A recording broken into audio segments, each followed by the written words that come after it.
Voilà, Tafreshen Bet du Rabbi Rachab. On est à la Daf Nun et pour terminer, pour reprendre juste à la fin. Juste à la fin pour faire un raccord. On prend après le point. Donc c'est la deuxième ligne avant la fin. On est dans le Mahamar Veraché Rotshechem, Lamed Gimel. Voilà. Vechen ou Aïnyan Beochaniyut de Midat Ahava I Sheba Lidei Itbonenut Beilui Ve'atov Be'elokut Bemidat Chasdo Ve'tovo Yitbarech Chule She'akiruv Ve'advekut Baze ou Be'aor Ha'eloki Sheba Beprinat Gilui. Ok. Alors on continue un sujet qu'on avait vu auparavant. Évidemment, entre-temps, il y a eu pas mal d'interruptions avec les Dvadoyot, etc. Puisque dans le Chodesh Shvat, on est rempli de fêtes. Alors, aval, voilà, à partir de là, on prend la suite, et là, on va traduire également. Aval aratson de prinat reuta deliba, tofez beatzmut orenso baruchu.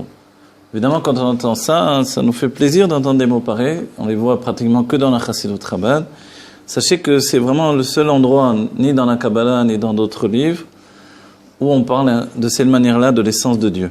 C'est les seuls, c'est les Rebbeim, entre autres énormément dans le Tafreshen Bet, et les Mahamarim du Rabbi encore plus. D'accord ? Donc finalement, parler de l'essence de Dieu, et de l'exprimer, et de s'en rapprocher de plus en plus, c'est vraiment une préparation à la Géoula. Et c'est déjà une projection, plus que préparation, c'est une projection. Parce qu'évidemment, compte tenu que le Rabbi nous dit que la Géoula est là, donc on comprend bien que si elle est là, et que le Rabbi nous dit une vérité, c'est que notre problème est juste de la voir. Tout autant que nos sens enfermés dans la conscience du Dat Tarton nous disent que ce que je vois, c'est ce qui est, on rajoute également la connaissance, c'est-à-dire la shmiya. La shmiya, c'est d'entendre les choses qui nous donnent de changer notre conscience. Et par rapport à ça, il y a des choses qu'on ne voit pas encore, mais que l'on entend déjà. Et l'on entend déjà, comme un Dat aussi, comme une conscience qui a pénétré dans notre réalité, le fait que la Géoula est là, mais elle est c'est même pas un voile, c'est rien, c'est moins qu'un voile, c'est moins qu'un souffle, c'est moins qu'une porte. C'est juste mes yeux qui ont besoin de s'ouvrir encore plus. Vous voyez, aujourd'hui on fait des lasers sur les yeux. Une personne qui ne voyait pas, tout à coup elle voit.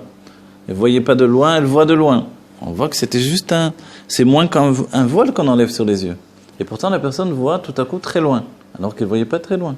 Vous voyez, elle est myope, elle voit très très loin. Donc en fait, la même chose pour cette Géoula qui est là, où tout est là. Évidemment, le Rabbi se trouve là-bas, il se trouve avec nous, il est de partout à la fois. Et le Mashiach rentre dans tous les sujets. Il transforme, comme dira le Zohar ou le Harizal, il transforme la mort de l'intérieur, il tue la mort. Tuer la mort, c'est tuer la possibilité de nier la vie éternelle. Vous voyez, c'est ça, tuer la mort. C'est-à-dire que dans le corps, il y a une vie éternelle qui est plus élevée que la vie éternelle de l'âme. Comme on l'a dit, c'est le chidouj, la nouveauté de notre génération. Mais on a du mal à y accéder encore. On a du mal à y accéder, mais pourtant c'est la finalité. C'est vraiment le défi de notre génération. Et ce défi-là commence par le fait qu'on puisse accepter que le corps est éternel, non pas parce que je le vois éternel, mais parce que je le sais. Et par exemple, dans l'idée des choses que l'on peut savoir et que l'on ne voit pas, il y a des choses dans notre vie que l'on sait mais que l'on ne voit pas. L'exemple cité, vous vous rappelez, j'ai ramené ce qu'avait dit le professeur Kalish, c'est son titre, qui était aviateur, donc pilote de ligne, et qui disait que dans le vertigo, quand l'avion se retourne, tout à coup, c'est tellement rapide et tellement dans l'impression humaine renversant que finalement, ce qui est en bas est en haut, ce qui est en haut est en bas. C'est-à-dire que lui, il ressent maintenant, il a oublié qu'il est en train de voler la tête en bas. Il a l'impression qu'il vole normalement. Si bien que quand il veut monter pour s'éloigner du sol, parce qu'il vole en rasmote, comme on dit, comme ça, à ras du sol, quand il veut s'élever dans le sol, s'il va d'après ses sens, il s'écrase sur le sol. Donc, qu'est-ce qu'il doit faire ? Il est interdit d'aller, et certains se sont tués comme ça, il est interdit d'aller d'après ses sens, il faut regarder les instruments. Les instruments disent que le haut, c'est le bas, que le bas, c'est le haut. et dans ce cas-là, il ne peut pas suivre ses sens. Et lui, il dit, c'est le Rabbi qui nous dit. Moi, dans ma réalité, je vois, peut-être je suis en train d'aller à un enterrement, etc. Mais le Rabbi me dit que non, la Géoula est déjà là, etc. Donc en fait, Je dois savoir que le haut c'est le bas et le bas c'est le haut. Tout est inversé. Le Baal Shem Tov Voilà. aussi, Oui. Le Olam Afur Raiti, c'était déjà dans la Gemara, celui qui rentrait dans le monde futur. On lui a dit, qu'est-ce que tu as vu? J'ai vu que tout était renversé. Les petits étaient grands, les grands étaient petits, etc. Donc c'est la même impression. Mais c'est vrai que dans mon sens, dans ma conclusion du Da'at Tarton, ma conscience inférieure, mais au moment où je vais vouloir m'élever, je vais me cracher en bas. Et si je suis le rabbi me dit, c'est ça l'élévation. C'est-à-dire, auparavant, notre élévation à nous, c'était de quitter ce monde matériel. Viens, on sort de là, c'est le balagan, on s'enfuit. Le rabbi nous dit, non, il faut rentrer dans ce monde. En réalité, donc, l'élévation, elle vient dans le fait de pénétrer dans la réalité. Et c'est notre Géoula. Et dans la réalité, comment je peux être immortel si mon corps, lui, a un corps limité dans le temps et dans la vie, etc., dans les forces physiques? Alors, vous savez qu'il y a des préparations à ça. Vous vous rappelez, il y a une phrase que le rabbi dit souvent, Vers Khalash Yomar ki Gibor Ani. Celui qui est faible dira, car moi je suis fort. Et le rabbi continue, le rabbi va jusqu'au bout quand il explique les choses, il dit, mais si j'ai toujours pas de force, à quoi ça sert de dire ça? Il dit, finalement, je vais arriver à dévoiler des forces cachées de l'âme, qui vont faire que malgré que je suis épuisé et j'ai plus de force, je vais dévoiler des forces cachées de l'âme. De la même manière, c'est vrai que je peux dire, bon, mais c'est bien beau, tu dis que le corps est immortel, mais tu vois ce qui se passe dans la réalité. Alors, en réalité, je dois l'affirmer parce que c'est une conclusion d'étude ou alors tout est faux. Comme tout est vrai dans ce que nous étudions, ça évidemment c'est vrai. Vous comprenez? C'est très important. Ou tout est de la lumière divine, donc il n'y a pas de différence entre la chaise, mon corps et Chorma de Hatzilut, vous voyez? Ou alors il y a des cycles différents, de dévoilements différents, avec des matériaux différents. Il n'y a pas d'autres matériaux. Tout est Dieu, c'est ça l'enseignement de base avec lequel on commence. Donc dans cet enseignement de base, ça inclut toute l'énergie de vie. La différence entre les mondes, les paliers différents ou les Gan Eden différents, et vous savez qu'il y a des Gan Eden à l'infini. Les Rebbeim précisent, bien que l'on dit 3 niveaux de Gan Eden ou 2, en réalité c'est une infinité de Gan Eden. C'est-à-dire que même les Goïm qui se conduisent bien ont leur propre Gan Eden également. Quand ils sortent du corps et qu'ils voient des apparitions, ils voient un tunnel, les sages nous disent dans le Zohar, qu'il s'agit du tunnel de la Merat Marpella, par lequel toutes les âmes passent, vous voyez, pour se diriger vers le bien ou vers le mal, vers le Guéhinom, le Gan Eden. Ça aussi, c'est des notions spirituelles en réalité. C'est nous-mêmes qui nous faisons notre propre conception. Donc, les âmes passent par Merat Marpella, toutes, elles ont toutes vu ce tunnel, et après, elles rencontrent les personnes qu'elles avaient quittées. Alors, on ne peut pas dire que les Goïms n'ont rien du tout, qu'ils n'ont pas de vie spirituelle, que s'ils font du bien, ils n'ont pas de récompense de l'autre côté. C'est vrai que certains ont poussé les choses avec l'idée de ce qui est écrit dans le Coran, les vierges, etc. Les fous sanguinaires, ils auront que le feu de l'enfer pour finalité, c'est certain.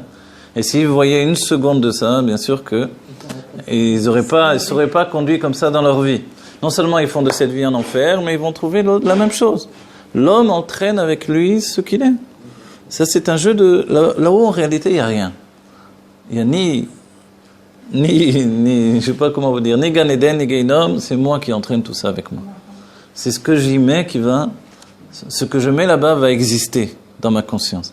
Et c'est pour ça que l'on dit « Ashrei mi sheba lepo, ve'talmudo beyado ». Donc, heureux celui qui vient étudier. Et tous les soirs, on va étudier quand on dort. Celui qui vient étudier dans les mondes divins avec son étude de la journée. On a étudié aujourd'hui quelque chose, je viens avec ça et là-bas je l'étudie d'une manière encore plus spirituelle. Mais si j'ai rien étudié, que j'ai lu le journal uniquement, évidemment je vais avoir du mal à communiquer avec les âmes dans le Gan Eden.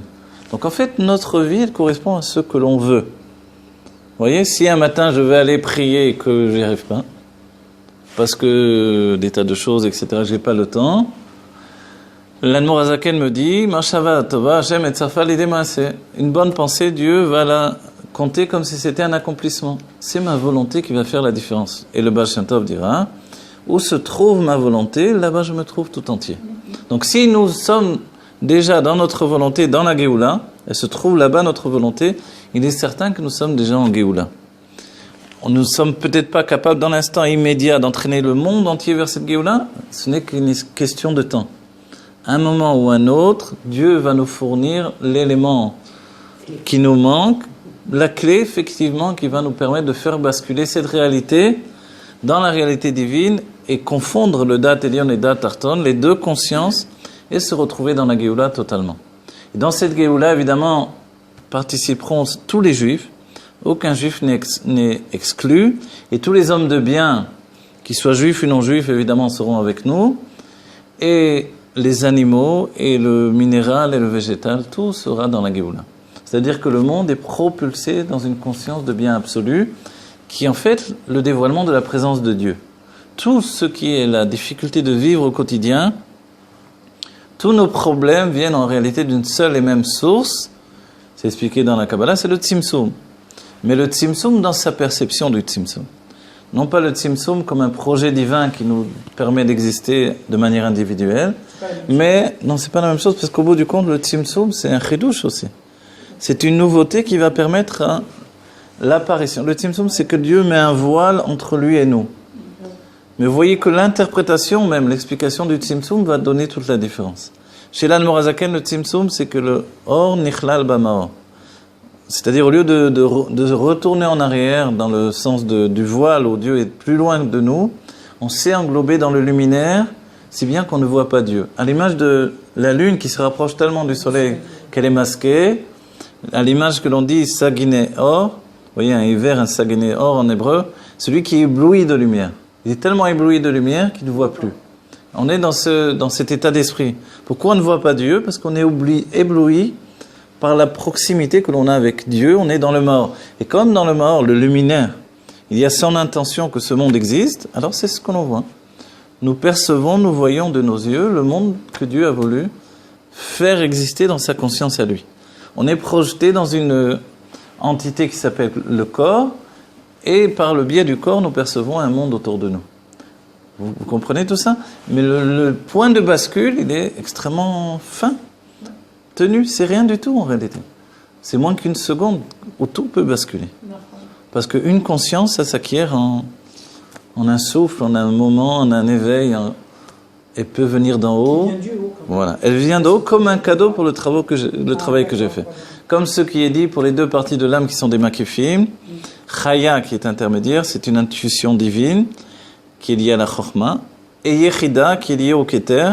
Ces deux parties-là ne s'obtiennent pas par notre travail. Tout ce qui...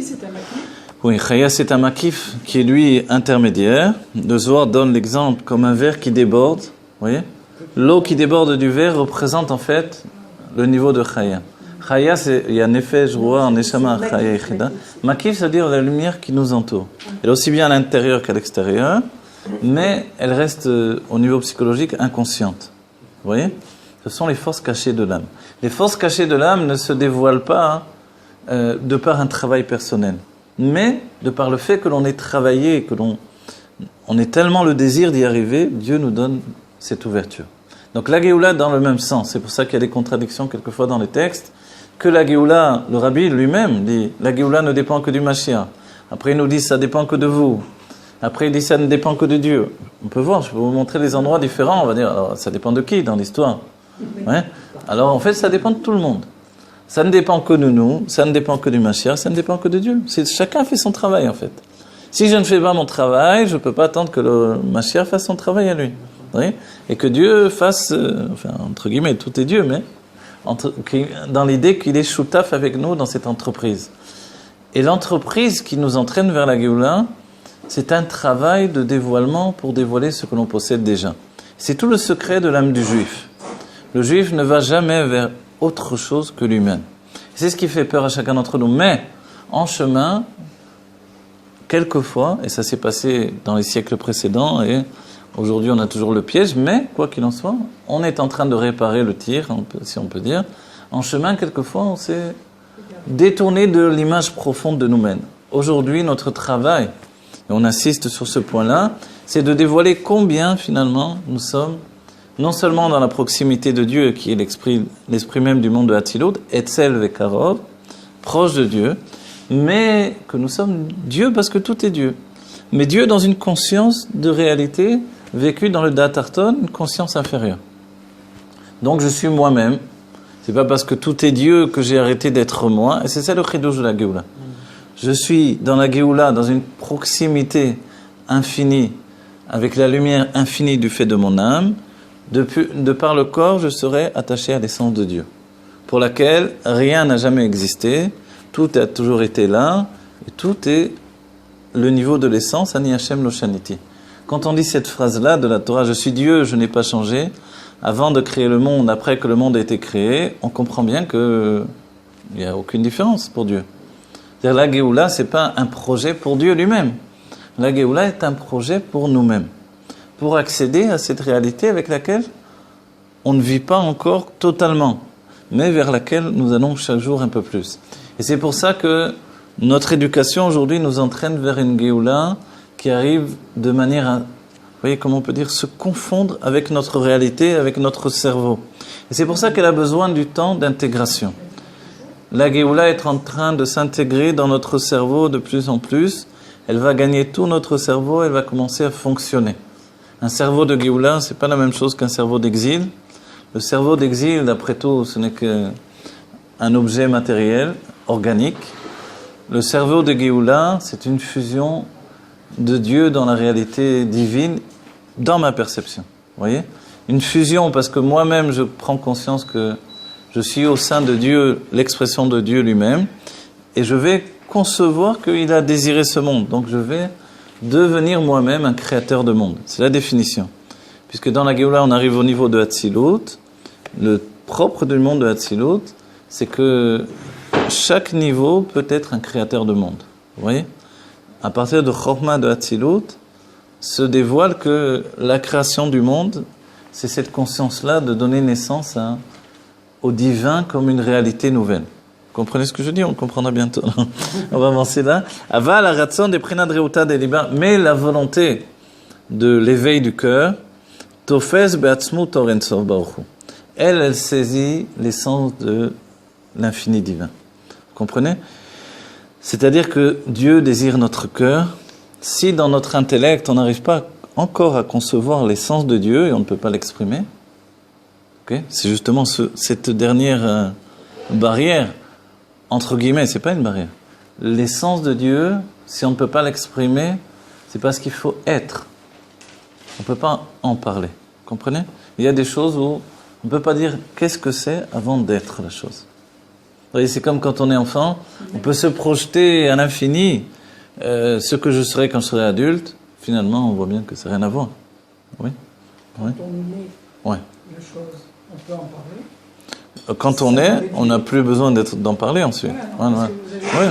Non, je veux dire, aujourd'hui, pour l'instant, en parler, c'est pour ça, l'essence, c'est le dernier bastion. On parle de tout, on se rapproche au maximum de l'essence, et on l'exprime souvent par le terme « Atzmut Oren Sof », l'essence de la lumière infinie. Dès qu'on a dit Oren Sof, c'est pas l'essence elle-même finalement, ça s'appelle Atzmut Umaout. C'est la Maout, c'est qu'est-ce que l'essence? L'essence, effectivement, s'exprime par l'infini. Et l'infini qui est attaché à l'essence, c'est le plaisir divin. Donc on peut se rapprocher jusqu'au niveau du plaisir divin, comme dans notre âme, on peut s'attacher jusqu'au niveau de Yechida Sheba Nefesh, l'unicité de Dieu. Mais en réalité, il y a un autre niveau intérieur. C'est l'étincelle du Créateur qui s'est fait créature. Cette étincelle, en réalité, Anitzot Saboré Shenastan Nivra. C'est l'étincelle du Créateur qui s'est fait créature. Vous voyez cette idée-là? Anitzot Saboré Shenastan Nivra. C'est l'étincelle. Voilà. C'est une étincelle, c'est l'essence de notre être en réalité. On ne peut pas dire quand Dieu se termine, entre guillemets, et quand la créature commence. On ne peut pas dire. Puisque c'est une fusion. La fusion, c'est comme on a cité le coin du mur, on ne peut pas dire quand se termine le côté droit, le côté gauche du mur. Le coin du temps, Ben Hashmashot, quand commence la nuit, quand termine le jour, vous voyez, etc., etc. Le date lui-même, quand se termine Chokhmah, quand commence Bina, il est impossible de dire tout ça. Dans la fusion, on ne peut pas mesurer la différence entre un niveau et un autre niveau, un côté et un autre côté. Et c'est exactement ça. En réalité, dès le moment où j'accède au dévoilement de l'essence de Dieu, je ne peux plus dire quand commence Dieu et quand je commence moi. Vous voyez, je ne parle pas de terminer, il n'y a pas de fin, mais il n'y a pas de commencement. Et c'est ça le chidouche de Dieu. Avant et au-delà de tout, Dieu ne commence pas. Dieu a toujours été. Et c'est pour ça que on exprime la chose, c'est être. Pour l'instant, on est formé dans le devenir. toute l'humanité, la société, toute la construction du Da'at Arton, c'est dans le devenir, mais être, c'est au-delà du devenir. Et c'est vers le être que l'on se protège, que l'on se projette, protège si on veut, par le Da'at Arton, que l'on se projette, vous voyez. Et là, le Rabbi nous dit une chose importante, donc, si, ceci dit, l'essence ne peut pas être saisie par l'intellect, mais toutefois, la volonté, dans un niveau d'éveil du cœur, elle peut saisir ce qui s'appelle l'essence de la lumière infinie. Vous voyez ? Le Rabbi Rachab dit « Aval haratzon de prinat reuta de liba, tofez be'atzmu tor ensof » La volonté qui passe par l'éveil du cœur, elle peut saisir l'essence de la lumière infinie. Oui, alors que l'intellect ne peut pas le saisir réellement. Ne peut pas le saisir parce que même cet infini, il commence à partir de quand? Vous voyez? Comme je peux pas saisir l'essence qui a toujours été là, qui est toujours là, sans aucune transformation, sans aucune naissance des mondes, etc. Donc quand est-ce que ça commence? Donc l'esprit ne peut pas. Mais les sentiments, l'éveil de l'amour de Dieu peuvent le saisir. Et ça, c'est au-delà de notre compréhension. Donc le Ben Adam, il a un sentiment de vie, d'existence, indépendant de l'Akadosh Baruch Hu. Oui, c'est le data. En même temps, son intellect lui dit que c'est pas possible, il y a quelque chose qui le précède. D'accord, oui. Donc, Akadosh Baruch Hu, il n'y a rien qui le précède. Donc, quelque part, ça rejoint, et c'est là qu'effectivement l'être, c'est le domaine du ressenti. Enfin, moi je ressens comme ça. C'est-à-dire après, c'est par rapport à la Shrina, c'est-à-dire la présence divine, qui s'éveille par accomplir la volonté d'Akadosh Baruch Hu. D'accord, ok. Vous vous rappelez ce que dit le Rambam, vous voyez, ce qu'on dit là, c'est comparable à ce que dit le Rambam. Pas de talir, pas d'étape de création. Dieu est, tout est. C'est osé d'avoir dire ça quand on y pense. Surtout pour un homme de halakha. D'un certain point de vue, il va contre le texte de Bereshit qui lui explique qu'il y a un Bereshit, bara Elokim et Hashamayim ve'etaret, au commencement. Il y a tout un développement jusqu'à arriver à la naissance du monde. Et le Rambam écrit simplement et il dit que c'est comme ça que l'on doit comprendre. De la vérité de sa présence se trouve tout ce qui est. Parce que Dieu est, tout est en lui, tout simplement. Il n'y a aucune étape de création. On va dire alors, de quoi parle le Rambam? Comme il parle de Emouna, de foi en Dieu, il nous propulse vers l'idée de la foi dans un être absolu qui est là de manière intemporelle. Donc on ne peut pas l'habiller tout à coup dans le système de création, voilà, que Dieu a voulu dans la Torah. Le système de création qui a été mis en place dans la Torah par Dieu, c'est un système éducatif pour nous entraîner vers le devenir, justement. Le monde rentre dans une structure de devenir. C'est pour ça que la Torah commence par Beth, dira le Harizal, le Beth de Bria, le Beth du monde de la création. Mais dans Hatzilut, il n'y a pas de devenir. Tout est déjà là de manière infinie. Vous voyez ? Intemporel, infini, et c'est la vérité absolue. Quand on vise donc l'idée de foi en Dieu, on doit viser cet état d'esprit-là. C'est-à-dire que Dieu est là, donc nous sommes là. Qu'est-ce qu'il y a entre Dieu et nous? Il n'y a rien, c'est une même étape. Il n'y a pas d'état de transformation, d'état de mise à niveau, remise à niveau, d'aboutissement. Vous voyez? C'est-à-dire que... Et c'est pour ça que l'on peut affirmer... Non, il n'y a pas d'état de devenir du tout, c'est de l'être absolu. Et évidemment, dans notre étude, on tend de plus en plus vers ça. Et le but de la Chassidut Rabat, c'est de nous transmettre cette fusion avec cet infini qui n'est pas dans un mouvement, qui est dans un état d'être. Et maintenant, le chidouche de tout ça, c'est que notre âme n'est pas structurée pour l'intégrer. Notre âme a été structurée pour un état de devenir. C'est pour ça que l'on parle de niveau en niveau. L'âme s'élève de monde en monde. Elle atteint des niveaux de révélation depuis le Nefesh vers le roi. On va dire alors, si dans l'âme on n'a pas, comment on va y accéder? La réponse, c'est le corps.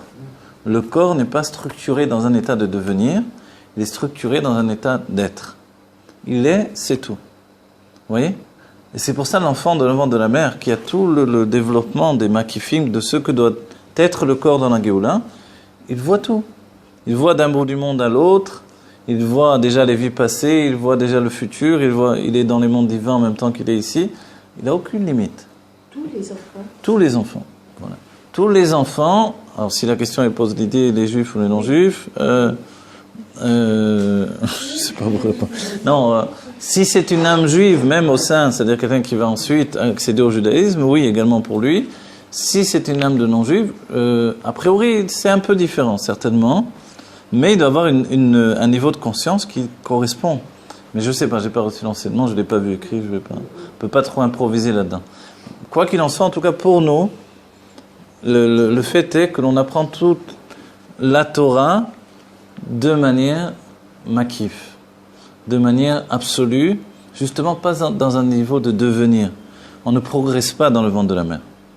On dévoile le devenir. On dévoile tout. On dévoile tout en un instant, tout est infini, on accède à une réalité qui est au-delà de toute réalité en fait. Quel dommage qu'on oublie tout. On oublie tout, pourquoi? Pour accéder à la conscience du Da'at Arton. Vous voyez? Parce que avant, comme j'étudie, on a dit dans le cours en hébreu, si le cerveau il est petit comme une noix ou une olive, vous imaginez bien qu'il ne peut pas fonctionner et tout comprendre. Alors comment il comprend? Il comprend par les forces qui sont des forces makifim, vous voyez, qui nous entourent, qui n'ont aucun lien avec la limite, ils ne sont pas du tout limités. Donc si ensuite on va continuer comme ça, alors on n'a pas besoin d'être dans le monde. Alors Dieu nous enlève ça. L'ange qui s'appelle Laïla, qui est préposé à la... Laïla, l'ange... Ouais, Laïla. Ouais, c'est l'ange qui s'occupe d'un enfant. C'est lui qui va nous mettre le doigt ici. Nous, ouais, c'est dans le Zohar Khadash. Il y a quelquefois, il a oublié, on dit... Quelquefois, on cite C'est vrai? Rabbi Israël de Roudjin, par exemple, on dit qu'il n'avait pas eu donc il continuait à avoir cette conscience. Il est né, il a parlé, il a fait. Je sais pas, mais en tout cas, quoi qu'il en soit, sa mère a affirmé que... C'est sa propre mère qui a affirmé que jamais il avait eu l'ange ne l'avait pas coupé de sa connaissance précédente. Voilà. Et les Rébim, le Tsevan était très attaché au Rabbi de Roudjin. Alors voilà, donc en fait ce qu'il nous dit c'est que effectivement dans l'intellect on ne peut pas saisir. Et pourquoi on ne peut pas saisir? Parce que l'intellect est structuré par la limite. Tout intellect véritable fonctionne par la limite. Même si au bout du compte, grâce à la Chassidut Rabbah, on accède à un intellect qui dévoile l'infini. Ce qui n'existait pas foncièrement avant dans la réalité, vous voyez? Ça n'existait pas parce que le monde n'était pas encore préparé à ça, et que le Baal Shem Tov n'était pas venu, et que surtout l'Admor HaZaken n'était pas encore venu.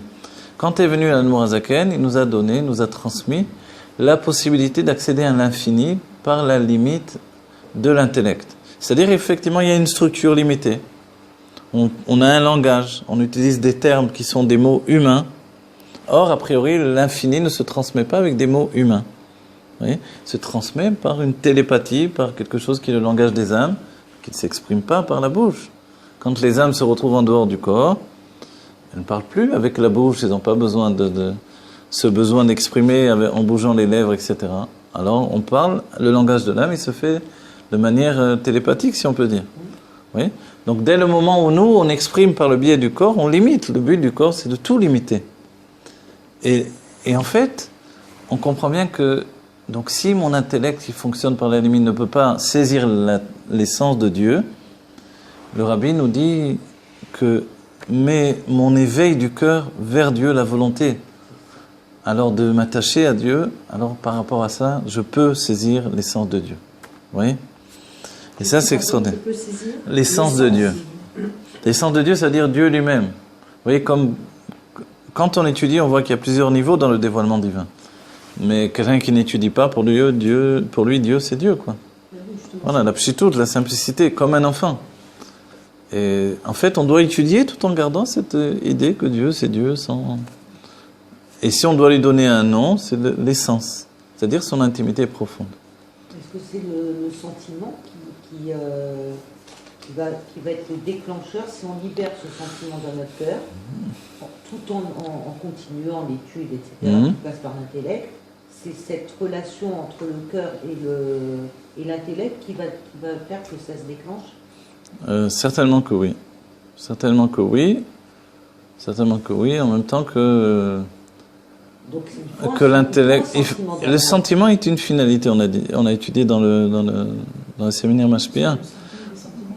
La différence, voilà, c'est que Alors, le est-ce qu'on sentiment peut pas concrétise inciter les choses en nous. pour notre essence. C'est pour ça que le rabbi utilisait le terme. Si on voulait vraiment, on aurait déjà eu. Oui. Donc la volonté nous manque au niveau de Réuta Dediba, le fait de. Mais cette volonté fait que c'est vrai qu'on est dans une génération, on est devenu un petit peu insensible, ce qui nous permet d'étudier beaucoup plus qu'auparavant. Avant, ils n'étudiaient pas le quart de ce qu'on étudie aujourd'hui, parce qu'ils auraient explosé d'un certain point, entre guillemets, vous voyez. Ça aurait été trop violent, trop élevé, trop. Aujourd'hui, du coup, on ressent rien du tout, alors on étudie tout. Jusqu'à un moment où, effectivement, quand même, notre personnalité, comparativement, je veux dire, par rapport aux autres générations, comparativement, je n'ai pas dit qu'on ne ressent rien, mais comparativement aux autres, on ne ressent rien du tout. Vous voyez ? Et ça, c'est une descente des générations, mais la connaissance n'a jamais été aussi élevée. Pratiquement personne n'a étudié ce qu'on étudie aujourd'hui. Donc, en fait, on a dans les mains les trésors de la connaissance divine qui n'ont jamais été accordés à chacun d'entre nous. Alors que, voilà, on va dire, mais qui on est pour avoir accès à ça. Alors, c'est là où le rabbi nous dit, vous êtes des tzadikim, qu'est-ce que vous avez ? C'est quoi votre problème ? Vous êtes tous des tzadikim, c'est ce que le Mashiach va définir, va intégrer dans la réalité. Alors, il nous dit, Ukumo shekatuv mili bashamaim veimcha lo chafatzti. Vous voyez ? Mili bashamaim, qui est pour moi dans le ciel ? Shamaim, ce sont les mondes divins. En même temps, c'est veimcha lo chafatzti. D'un certain point de vue, la question, surtout analysée d'après le Zohar, elle est toujours une réponse en elle-même. Mili bashamaim, c'est vrai qu'après dans l'analyse, il y a beaucoup d'explications. Mais bon, je ne vais pas aller au-delà de l'explication du Rabbi Rachab. Quoi qu'il en soit, ce passage qui nous démontre que c'est ma volonté dans l'éveil du cœur qui m'attache à Dieu. D'accord ? Si vous voulez, on l'étudiera, mais le passage lui-même d'après le Zohar, une fois, mais on va voir ce que le Rabbi Rachab nous continue. Chez No Rotse, hein ? Ah, la deuxième ligne, page Nun Vav, vous voyez ? Kumo shekatuv mili bashamaim veimcha lo chavatzti. Vous voyez ? She'eno rotse be'orot vagiluim, voilà ce que ça veut dire dans le sens chassidique. Il ne veut pas des lumières et des dévoilements qui im beprinat or ensof atzmut umaut. Vous voyez ? Il ne veut pas des lumières et des dévoilements qui, mais uniquement la lumière infinie de l'essence de Dieu et de la nature profonde de Dieu. Comme a dit l'Admor HaZaken, où on a vu clairement l'Admor HaZaken qui avait accès tout le temps au Or Ensof. L'Admor HaZaken, c'est un être, un homme, qui avait des rois à Kodesh du matin au soir, tout le temps. Donc il voyait de ses yeux les noms divins de partout, il était un être divin. Une âme nouvelle, c'est-à-dire qu'il n'avait rien, aucun frein, aucun exil qui l'avait traumatisé, pas même la faute de Adam Arishon. Donc il était évidemment un homme de Géoula.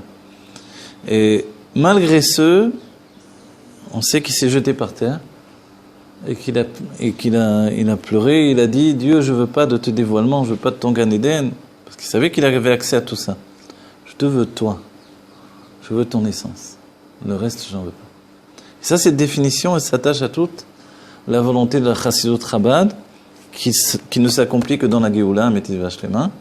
Le fait de vouloir Dieu pour lui-même. Uniquement. Vous voyez ? C'est ce que l'on veut.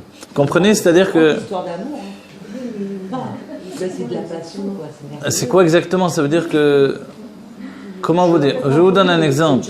Si vous aimez quelqu'un, quand vous dites, tiens, regarde, je te la montre en photo, tiens, je te fais écouter ça. Je te fais écouter sa voix. Viens, je te montre une vidéo. Ok, d'accord, mais... Et voilà, je veux l'embrasser, je la serrer dans mes bras. Vous voyez ? À un moment, vous en pouvez plus. Vous dites, mais j'en veux pas de tes vidéos, je veux pas tes photos, je veux pas entendre sa voix. Je la veux, elle, cette personne que j'aime. Vous voyez ? Voilà, vous comprenez ? Voilà. C'est ce que l'Admor HaZaken a ressenti par rapport à Dieu, et c'est ce qu'il nous transmet comme héritage en réalité. On commence par là, nous. Après, on intègre tous les niveaux précédents pour installer en fait un degré d'élévation, de structure, d'élévation pour notre âme divine, mais au niveau de ce que le corps va éprouver d'un instant à l'autre dans la Géoula Amitite Vashlema, c'est cette fusion avec l'essence de Dieu. Et c'est ce qu'on veut. Tout le reste, c'est juste des dévoilements. C'est rien, vous comprenez ? Donc en fait, voilà, quand je vous donne l'exemple Oui, On peut pas se contenter. Vous parlez avec, voilà, même vous parlez avec une personne, disons, avec FaceTime, avec, je sais plus comment ça s'appelle, avec Skype. Ok, mais c'est pas comme d'être avec elle. Oui. C'est pas de la voir là devant nous. Oui. Et peut-être une personne qui est dans l'Olam Haemet, elle pénètre par une discussion FaceTime ou Facebook ou je sais pas quoi, elle discute avec vous. C'est possible aussi. Tout est possible. Mais ça va pas être comme de la voir là, de la serrer dans ses bras. Vous voyez? Donc en fait, c'est ce que l'on veut. Et on va dire, mais pourquoi la serrer dans ses bras? Parce que le corps vient de l'essence de Dieu. Il génère une proximité que l'âme ne connaissait pas avant de pénétrer dans le corps et qu'elle ne peut pas, de par elle-même, générer. L'âme n'a pas cette proximité. L'âme brille d'amour, et c'est vrai, les personnes qui ont témoigné d'une vie après la vie, quand elles sont sorties du corps, elles expriment un amour immense et merveilleux, etc. C'est vrai. Et cet amour que peut-être on reçoit moins au sein de notre vie dans le corps. Mais en réalité, malgré ce, il n'y a pas comme pour une mère de tenir son enfant dans le bras, une fois qu'il est venu au monde, oui, etc., etc. Ça, c'est une chose unique au monde. Donc le sentiment divin exprimé, il ne peut exister qu'en passant par ce monde. Voilà. En finalité, l'essence de Dieu ne peut être exprimée que dans ce monde. Et c'est le secret de toute la construction divine. Voilà. Mais c'est-à-dire que tout a été inversé.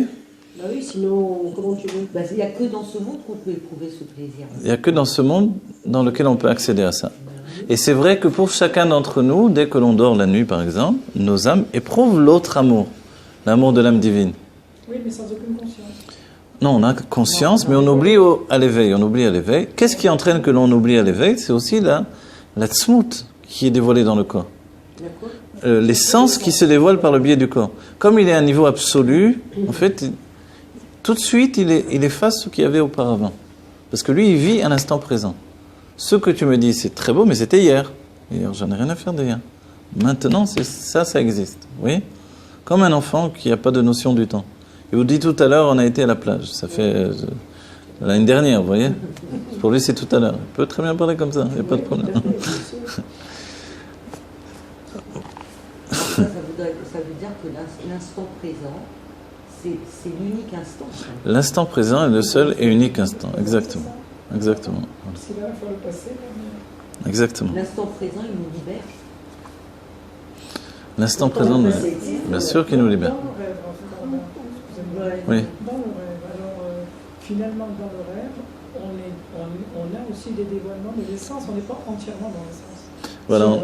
Si on rêve, on a des dévoilements, des dévoilements qui viennent d'en haut essentiellement par le rêve, vous voyez, mais qui prennent qui deviennent un outil d'éveil de la part de l'âme qui va se lier au corps. Le corps est tellement, entre guillemets, terrible dans son état d'être, qu'il agit également comme... il efface dans l'âme, en fait, tous ses souvenirs, tout ce qui l'attache au monde divin. C'est un traumatisme, dans le premier temps, c'est un traumatisme pour l'âme. Le corps est masculin. Le corps, il est féminin. Il n'est pas masculin. C'est pour ça que c'est un réceptacle. Dans la notion, évidemment, de Mekabel dans la Torah. C'est un cli. Donc il est féminin. Ce côté. Ouais. Et les Mekabel et les Malchut, c'est toute la notion du cli. Donc il est féminin, finalement. C'est bien. Mais en quoi il est un cli puisqu'il est l'essence? En quoi il est un cli? Non, il est l'essence, son matériau... Et l'essence. Et l'essence, voilà. Alors. Mais dans sa construction, il a un cli. Vous voyez? C'est-à-dire que l'essence de Dieu, n'oubliez pas, on dit, c'est pour ça que la Torah nous donne une image. Dieu a façonné le corps de l'homme avec la terre. Or, l'essence de Dieu se trouve dans la terre. Vous voyez? Mais le corps de l'homme a été quand même façonné par Dieu. Donc il est un cli façonné par l'intention. Les mains de Dieu, c'est des sentiments divins. Dieu y a inscrit ses sentiments. Vous voyez? C'est pour ça que les sentiments qui sont à la base du cli qui vient d'être façonné par Dieu accèdent à l'essence. Puisque les mains de Dieu représentent ses sentiments. Vous voyez? Mais l'intellect, non. On n'avait pas dit que Dieu a façonné le corps avec son intellect. Du coup, l'intellect n'accède pas au sentiment à l'essence de Dieu. Vous comprenez? Voilà. Les mains, il faut traduire. Quand on dit les mains de Dieu ont fait, c'est quoi? Oh, Dieu, il a des mains. Oui. Donc, voilà, l'intellect qui appréhende, par exemple, cette oui. elle va être une aide pour le sentiment qui est dans le cœur. Et en fin de compte, cet intellect, il a pour mission juste de réveiller les sentiments. Voilà, exactement. Il a pour mission d'éveiller les sentiments pour que l'on soit nous-mêmes de plus en plus. De plus en plus, on devient nous-mêmes. Ce que l'on a vu, c'est que la transformation de l'âme passe par l'intellect, mais aboutit par le fait des sentiments. Ce que l'on a étudié dans le séminaire Mashpia. D'accord ?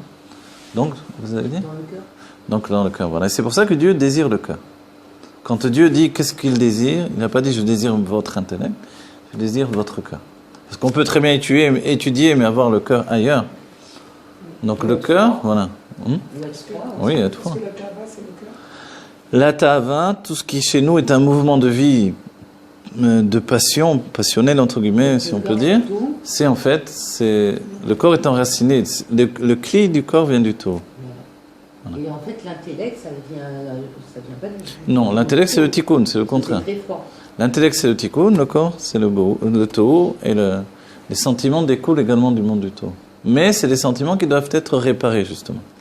Comme il y a eu une réparation des sentiments dans le monde de Hatzilut, il doit y avoir une réparation des sentiments dans notre monde. Donc l'intellect amène l'équilibre, il amène Tiferet en quelque sorte dans le cœur, qui va pouvoir justement être un sentiment qui est complètement réparé et pur. Exactement. Sans l'intellect, il n'y a aucune possibilité de travail, de transformation. On est comme un animal, c'est-à-dire la tête qui regarde le bas. On s'en rend compte évidemment. Ce qui a fait bouger l'humanité, même en général, ça a toujours été l'intellect, voilà, en bien ou en mal, malheureusement.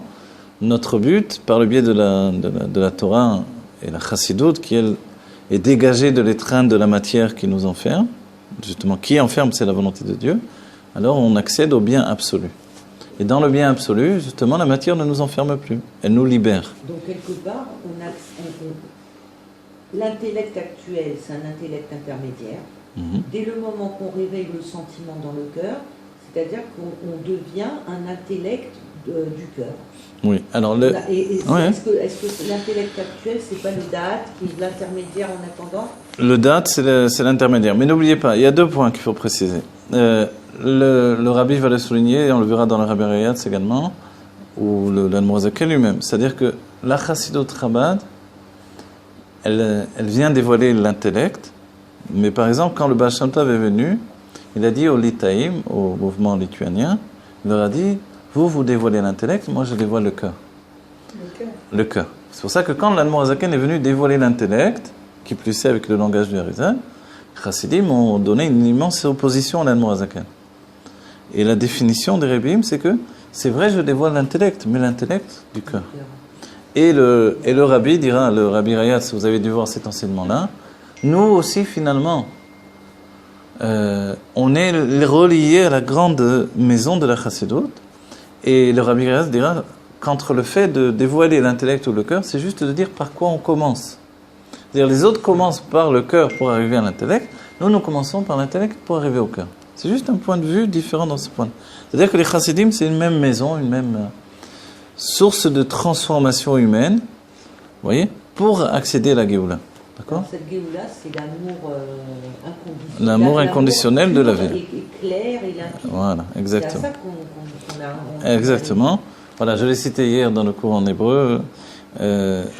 C'est écrit par le Rabbi Rayatz dans Sefer HaZichronot. Il est dit là-bas que celui qui a fondé Lubavitch, Rabbi Meir, c'était un être d'amour qui a donné son nom donc à la ville de Lubavitch. C'est pas vraiment une ville, une bourgade de Lubavitch. Qui veut dire amour et le suffixe vitch après qui s'est rajouté. C'est quoi Vitch, c'est en Russie, ils mettent vitch à la fin des... Voilà. Voilà. Donc Luba, ça veut dire l'amour, voilà. Et Luba, c'est l'amour, voilà. En russe. Et pourquoi ce terme de Luba? Parce que lui, qui a fondé Lubavitch, il a fondé, c'est-à-dire il a construit les premières maisons, etc. Il a réuni, il a choisi de l'endroit à côté des forêts, près du fleuve, etc. C'est lui qui a vraiment fondé la base de Lubavitch. Il avait un amour démesuré pour chacun. C'était un tzaddik qui avait un amour démesuré pour chaque juif, et même les goïms, et même les animaux. Et cet amour, il faisait que ça s'est dévoilé, que tout le monde vivait en bonne entente. Voilà. Il était dans le Daltélion. Il était dans le Daltélion, et pour lui, il n'y avait aucun frein. Et les goïms n'ont jamais été contre ces juifs-là, qui dévoilaient un amour débordant, en fait. Pour lui, toute vie était l'empreinte et la réalité divine, et donc il fallait exprimer de l'amour pour cette vie, et la vie donner en échange un équilibre d'amour également. Vous voyez ? Et évidemment, c'est déjà vivre dans la Géoula, au sein de cette réalité du monde. Il n'a pas de travail, en vrai, il est comme ça. Il est comme ça. Alors, il a travaillé pour le transmettre, pour réaliser, etc. C'est vrai qu'il n'a peut-être pas de travail. On ne sait pas sa vie maintenant. Moi, je vous dis ce qui est écrit. Je ne sais pas comment il en est arrivé là lui-même. Peut-être qu'il a passé des épreuves, etc. On ne sait pas. Quoi qu'il en soit, il a travaillé pour le transmettre. Et ça, c'est merveilleux. Ce qu'il faut faire comme travail d'étude, dans un premier temps, pour arriver à libérer notre sentiment profond d'amour. Parce que le but, c'est ça, tout compris. Mais oui, bien sûr. Voilà. Wow. On est bloqué. On te donne pas. Mais ça, c'est la base de la Torah, déjà, quand on te dit... Non, mais on parle pas d'un amour... non, mais de l'amour. Comme on l'a vu nous-mêmes de nos yeux chez le Rabbi Menachem Mashiach. C'est vrai que dans les mouvements de Torah, etc., moi, quand j'ai étudié les Mekoubalim, c'était le contraire. C'est-à-dire, la vision du non-juif, c'était le monde du mal. Oui. Donc, c'est le monde, c'est-à-dire presque une comparaison avec les forces du mal, clairement établies, quoi. Donc, du coup, quand on voit comment le Rabbi entretient des rapports avec les non-juifs, etc., c'est totalement différent. C'est que tout à coup, et c'est vraiment une tradition, vous voyez. C'est vrai que tant que les non-juifs étaient des opposants et des tueurs et des ci et des ça, comme il y a eu pendant des siècles, il fallait s'opposer à eux. Ok ? Mais dès que l'occasion est donnée de ne plus être en lutte avec le monde, alors au contraire, on dévoile l'amour pour le monde et le souci que les hommes s'améliorent. Si bien qu'on a vu clairement, par exemple, le Rabbi, quand il a reçu le maire de New York, il a dit, il faut s'inquiéter où passent les gens qui sont morts chez les Chinois qui habitent à New York. Oui, le Rabbi avait le souci de chacun. Comment ça ? C'est-à-dire que des Chinois mouraient et ils disparaissaient. Ils n'étaient pas enterrés, on ne savait pas où ils passaient, etc. Le Rabbi a dit, il faut s'inquiéter de ça. C'est pas possible que des hommes disparaissent comme ça, etc. Vous voyez ? Donc, aller savoir ce qui était, où les manger, etc. Et il y avait même le fait de usurper des identités. Après, c'est une autre chose encore plus, etc. Voilà. Donc, voilà, ouais, je sais. Alors, donc le Rabbi a s'inquiété de chacun. On va dire, qu'est-ce qu'il y en a à faire des Chinois ? C'est pas le problème du Rabbi, a priori. Les Chinois, peu importe. Tout est en lui, donc. Voilà. Donc forcément, on voit que le Rabbi avait un souci, et qu'il a jusqu'à Reagan, que Reagan prenne sur lui les 7 mitzvot de Bnei Noach, etc., etc. Donc on voit qu'il y a un souci de faire le bien. On ne va pas voir le non-juif pour lui dire, prends les 7 mitzvot pour lui casser la tête. On va lui dire, sache que la Géoula arrive, prends sur toi de vivre mieux. On te propose de vivre mieux. Pourquoi pas ? Pourquoi tu vas vivre comme un sauvage ? Vis bien, vis mieux. C'est le message de Dieu transmis par Moshe, qui auparavant a été donné à Noach, mais qui s'est rétabli comme une mitzvah que nous avons d'essayer de convaincre le non-juif également. Et ça, c'est quelque chose de nouveau qui n'existait pas. Mais c'est être déjà en face de la Géoula et déjà se configurer par rapport à la Géoula qui arrive et qui rentre dans notre vie, dans notre réalité. Et alors le monde n'est plus un monde de mal, mais c'est un monde de bien absolu en vérité. Alors quoi, la mission d'un juif, dans un premier temps, elle est de transformer l'obscurité en lumière, exactement. la mort en vie, exactement. Le mensonge de la vérité, etc. Voilà, et toute l'amertume en douceur, etc. C'est tout le travail, ça s'appelle Itapra. Dans un premier temps, il y a dans chacun d'entre nous, le Rabbi nous dit dans notre vie au quotidien, le matin par exemple, on fait Itkafia, et après on fait Itapra. Itkafia, mais j'ai pas envie de me lever, je me lève quand même, c'est Itkafia. Itkafia, c'est m'obliger, oui. Soumettre la part de moi qui ne veut pas. Je ne veux pas aller étudier, je ne veux pas aller prier, je veux pas... Il y a beaucoup de choses qu'on ne veut pas parce que le corps est fatigué, parce que si, parce que là, on s'oblige, mais après on atteint une étape rare. Après, on est heureux. On ne veut pas venir au cours, mais une fois qu'on est là, on est bien. Vous voyez ? Et ça, c'est... Donc les étapes se passent aussi bien dans notre vie que dans les siècles du judaïsme qui nous projettent vers la Géoula. Donc on a fait des siècles de Itkafia. Aujourd'hui, on est en train d'accéder au niveau de Itapra. Itapra, c'est renverser, transformer le mal en bien. En réalité, c'est juste une conscience. On le comprend bien. Oui. Comme le Baal Tshuva transforme vraiment tout ce qu'il avait intégré en lui en bien. Si bien que lui et ce qu'il était auparavant, c'est comme deux êtres différents. Si on lui dit, tu sais, hier, tu fais le beau, maintenant, je sais pas moi, tu es un rabbin, tu as vu ce que tu faisais hier, etc. Oui, n'importe quoi, on peut lui dire. Tu étais en boîte de nuit, tu te rappelles plus, je sais pas, qu'est-ce que tu mangeais, etc. Maintenant, tu fais le beau, tu donnes des halachot, basar vechalav, c'est ça, là. Il va dire, mais c'était pas moi. Comment c'était pas toi? J'ai des films, j'ai des photos, tout ça, c'était pas toi? Non, non, c'était pas moi. En vérité, il ment pas, il dit, c'était pas lui, c'était... Ça n'existe plus. Cet être qu'il était à ce moment-là, il n'existe plus. Vous voyez? Et en fait, il faut l'accepter. En vrai, nous, on dit, c'est pas possible, c'est n'importe quoi. En fait, oui, on a changé. La faculté de changer, elle n'est pas pour rester encore tel qu'on était. Alors c'est pour ça que le rabbi, il dit dans une citation que il dit les gens disent qu'il faut tourner la page. Moi, je dis qu'il faut ouvrir un nouveau livre. Bravo, c'est bon. Effectivement, on ouvre un nouveau livre. Voilà. On n'est plus rattaché à ce que nous ne sommes plus. Voilà. Si on tourne la page, on est... Voilà. Un nouveau livre et on met c'est merveilleux, c'est bon. Parce que si on tourne la page, on est encore attaché au même livre. On continue alors là, non. Non, on a ouvert un nouveau livre. Je l'ai mis dans le livre, On démarre.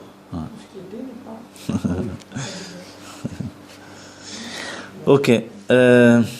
ולכן יכול להיות רצון גם כשלא יש אהבה או כמו באהבה. Alors il dit maintenant, et c'est pour ça finalement que comme la volonté est tellement immense et importante, la volonté de vouloir s'attacher à l'essence de Dieu, elle est tellement importante qu'il peut y avoir ולכן יכול להיות רצון גם כשלא יש אהבה.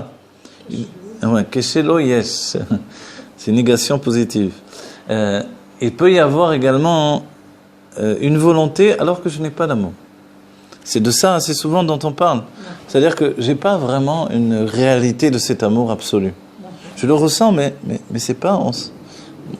disons personnellement, chacun peut se dire, ou chacun est différent, mais quoi qu'il en soit, je peux me dire, c'est pas exprimé totalement, de manière absolue comme je le voudrais totalement. Mais je le veux. Je veux cet amour-là avec Dieu, cet amour comme un enfant pour son père. Une fois, j'ai rencontré, je me rappelle à Jérusalem, j'étais en yeshiva encore, il y avait, je ne sais pas si on m'a raconté, je ne me rappelle plus trop, mais quoi qu'il en soit, c'était une fille qui était orpheline et qui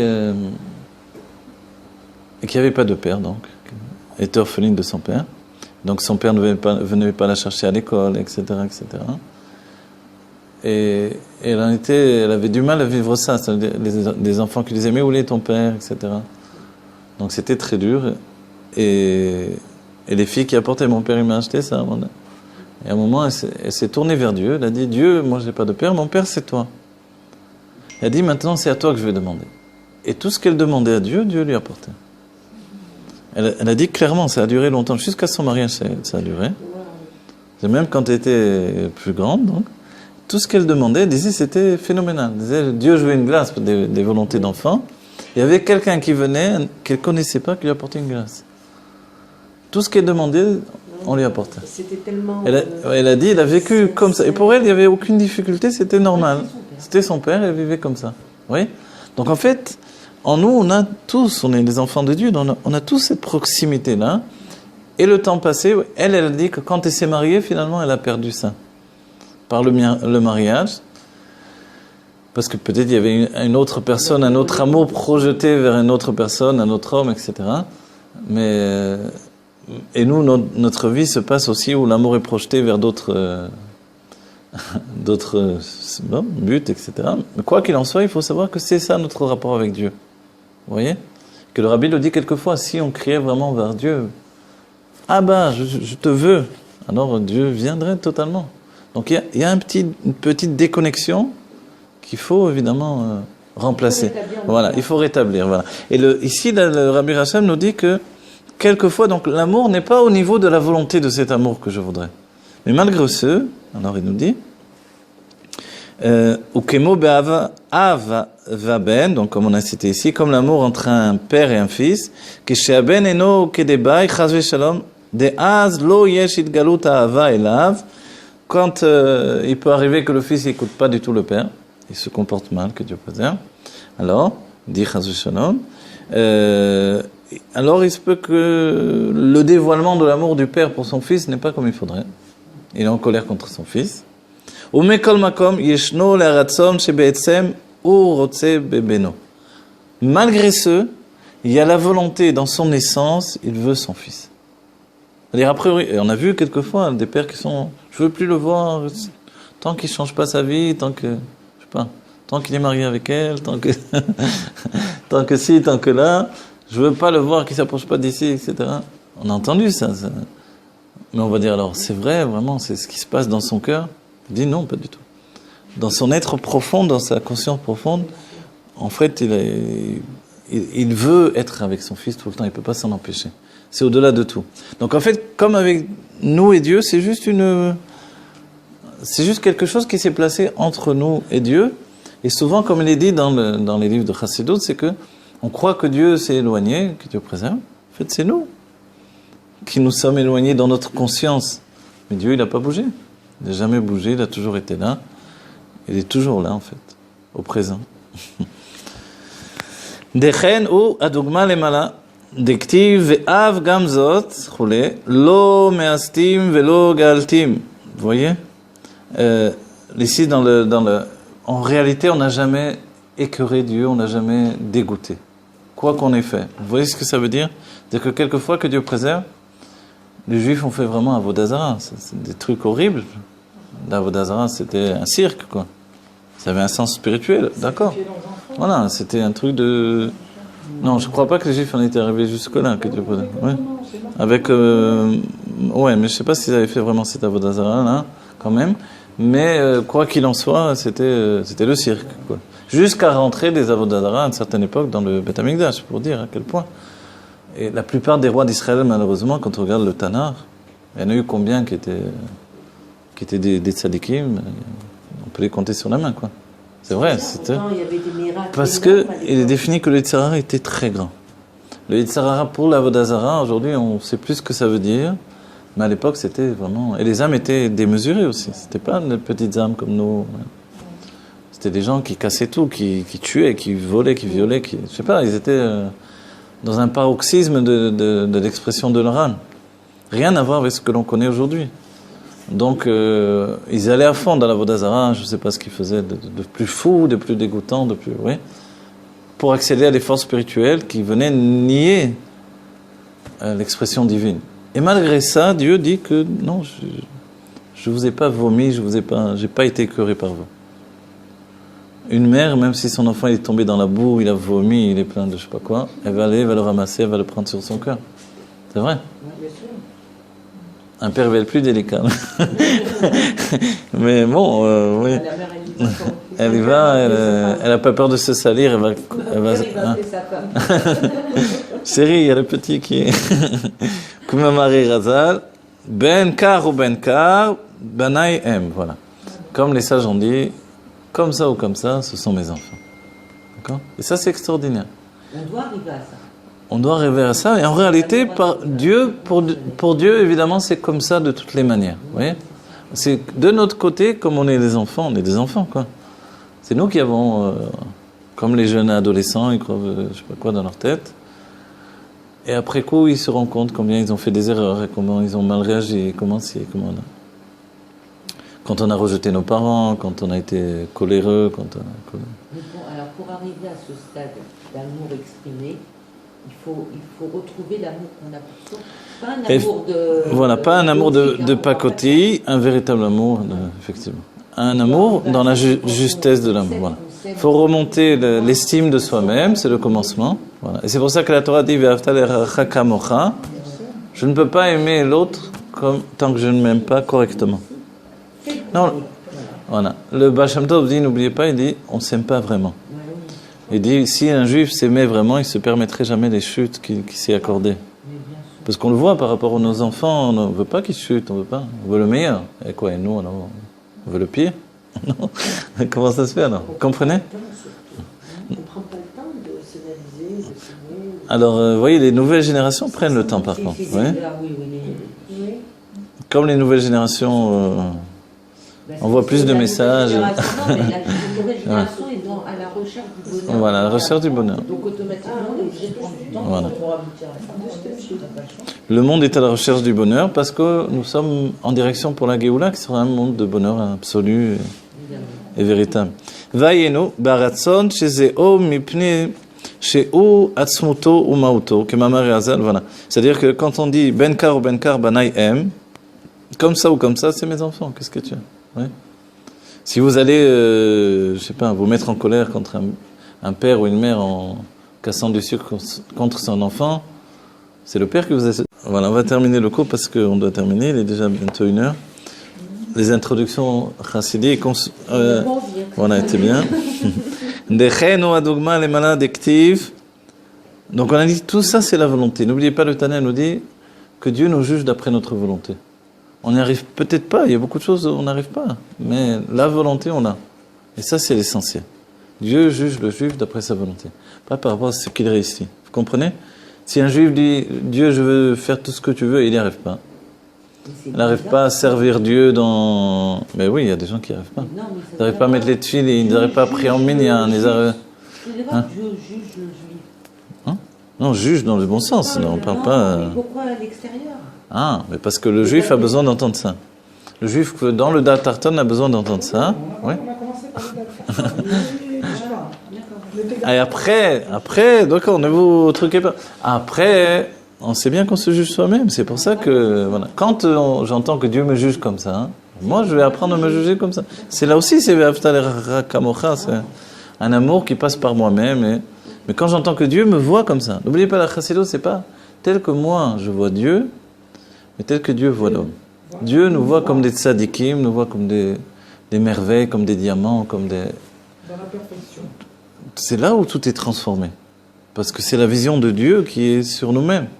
Quand on va fusionner avec ces visions de Dieu, c'est la Géoula. Ouais. On est un être de bien absolu, on n'a plus de... Et notre âme animale, elle va arrêter de l'ishtolel de l'autre côté également, de se débattre. De l'autre côté, Kemamar Hazal, benkar ou benkar banai em vayenu, c'est-à-dire baratzon shezeo mipne sheu atzmuto mauto. La volonté de Dieu, c'est ça ce qui fait la différence, parce que cette volonté, c'est l'essence et la nature profonde de Dieu. Aval inyan midat ha'ava i metzadatam betalui bergesh atzmo dafka keniskar le'el. Mais la mesure de l'amour, elle est raisonnée.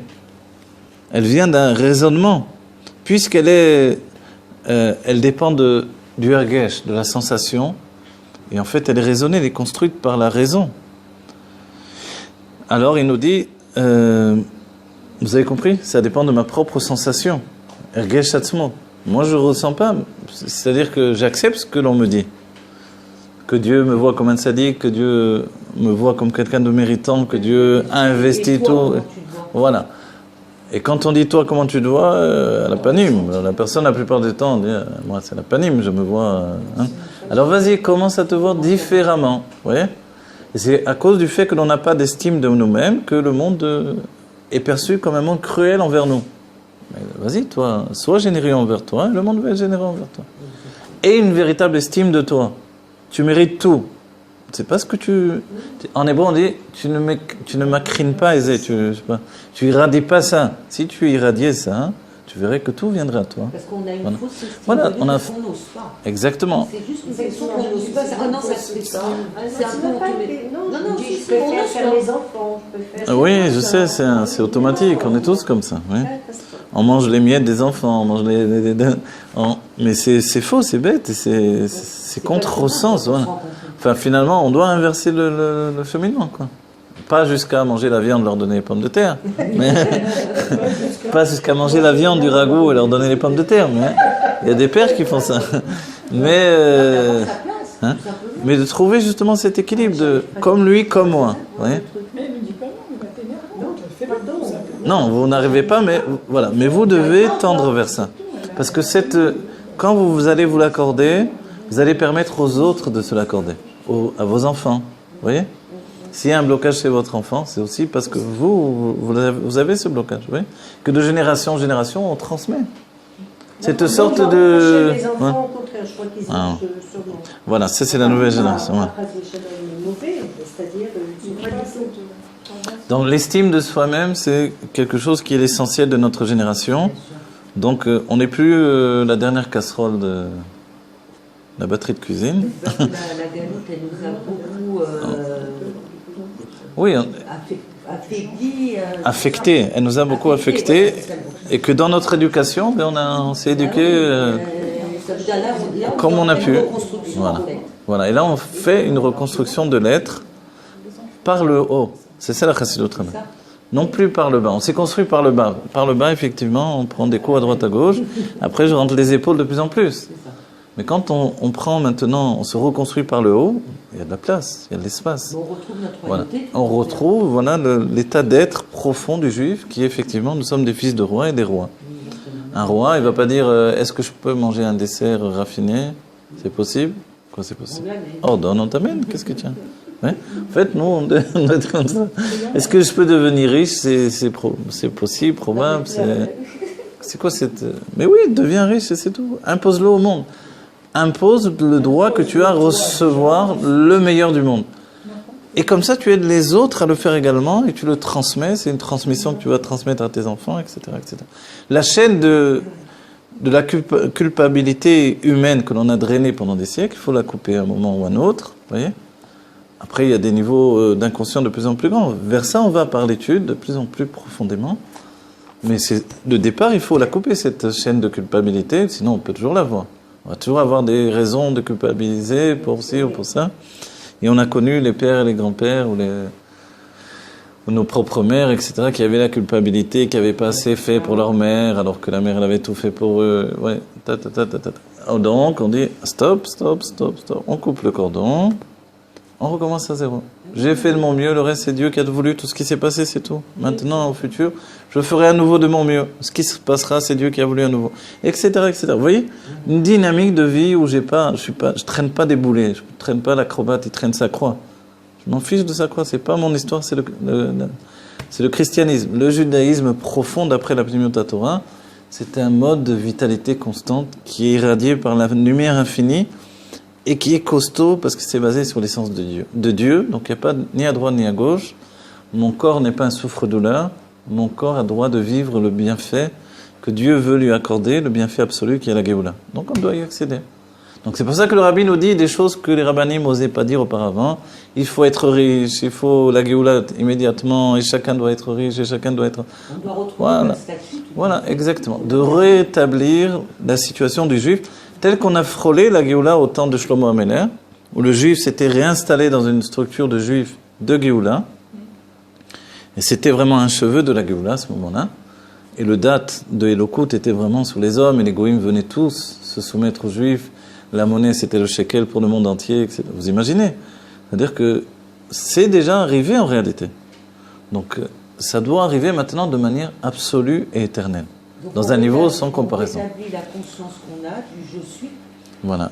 Le je suis n'est plus un je suis. Doit contenir voilà. Le je suis de la royauté et pas le je suis de la chifra. Quoi. Voilà. Le je suis d'aujourd'hui, c'est ce Anochi des 10 commandements que Dieu nous a transmis au sein même de notre existence. Anochi, Misha Anochi. Voilà.